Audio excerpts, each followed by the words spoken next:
শুভ সকাল বন্ধুরা, কেমন আছো তোমরা? আশা করি ভালো আছো। তো আমিও ভালো আছি। দেখো সকাল সকাল তোমাদের দাদা ভাই কত বড় একটা মাছ নিয়ে চলে এসছে। তো সত্যি কথা বলতে আমি সামনাসামনি কোনোদিনও এত বড় মাছ দেখিনি, আর আমি বাজারও যাইনি। তো মাছটা কাটতে বসে গেলাম। তো আমি প্রথমে মাছটা কাটিনি, প্রথমে তোমাদের দাদা ভাই মাছটা কেটে দিল। তো এত বড় মাছটা তো আমি আর কাটতে পারবো না বলো। তো সেই জন্য তোমাদের দাদাভাইকেই বললাম, বলি আগে তুমি কেটে দাও মাছটা, তারপরে আমি বসবো। তো মাছের মাথাটা দেখেছো কত বড় মাছের মাথাটা, আর মাছের মুখটা তুমি একবার দেখো, শুধু তোমরা হাঁ করেছে কেমন, একবার দেখবে মুখটা তোমাদের দেখাচ্ছি, দাঁড়াও। দেখো কীরকম হাঁ করে আছে মাছের, দেখো মুখটার ভিতরে যেমন সবাইকে খেয়ে নেবে, কত বড় দেখো কেমন দেখাচ্ছে। তো আমি আগে পেটের ভিতরে মাছের মাথায় যা আছে সব বের করে নিলাম।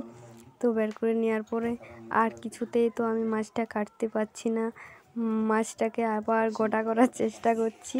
তো আর কি গোটা হবে বলো কেটে দেওয়ার পরে। তো সেই জন্য আবার বলি দেখি একবার কত বড়, আবার তখন তো তোমাদের সকলকে দেখালাম যে কত বড় মাছটা। তো আগে বলি নেজাটাই কেটে নিই, দেখি নেজাটা কাটা যাচ্ছে না, যায়নি। বঠিনে ধার নেই তো সেই জন্য মাছটা কাটা যাচ্ছে না। এসব মাছ, এত বড় মাছ যদি কাটা হয় তাহলে একটা ভালো বঠিন লাগে, কিন্তু বঠিনটা এক ফোঁটাও ধার নেই, আর নেই, তো কী করবো বলো, সেই জন্য কাটা যাচ্ছে না। তো সেই জন্য ভাবলাম যে আগে পিস করে নিই, তারপরে নেজের পাখনাগুলো কেটে নেব। তো সেই জন্য আগে পিস করে নিচ্ছি আমি। তো পিস করে নেওয়ার পরে আমি বলি পাখনাটা কাটবো, এখন আগে পিসটা করি, তো দেখি কেমন হয়। কত বড় পিসটা করেছি আমি, দেখো শুধু এত বড় পিস কেউ খেতে পারবে বলো। তো আমিও যেমন এত বড় পিস করেছি, তো তোমরা একবার দেখো, শুধু দেখছো আমার হাতটা পুরো ভর্তি হয়ে গেছে এত বড় পিসটা। তো আমি সেই জন্য আগে বলি টপ করে আগে কেটে নিই নেজাটা, তারপরে আর তেমনি এত বেলাতে তো কাজ আর কিছু আমার করা হয়নি এখনও। মাছটা নিয়ে এসছে, মাছটা নিয়েই বসে আছি। তো পুরো সেই কি বলবো, আমার মেয়ে দেখে ও তো অবাক, এত বড় মাছ আমার মেয়েও তো দেখেনি কোনোদিন, আমি দেখিনি, আর আমার মেয়ে কি করে দেখবে বলো। তাহলে সেই জন্যই বলি আগে মাছটা কেটে নিই, তা নইলে নষ্ট হয়ে যাবে। তো সেই জন্য আগে মাছটা কেটে নিলাম।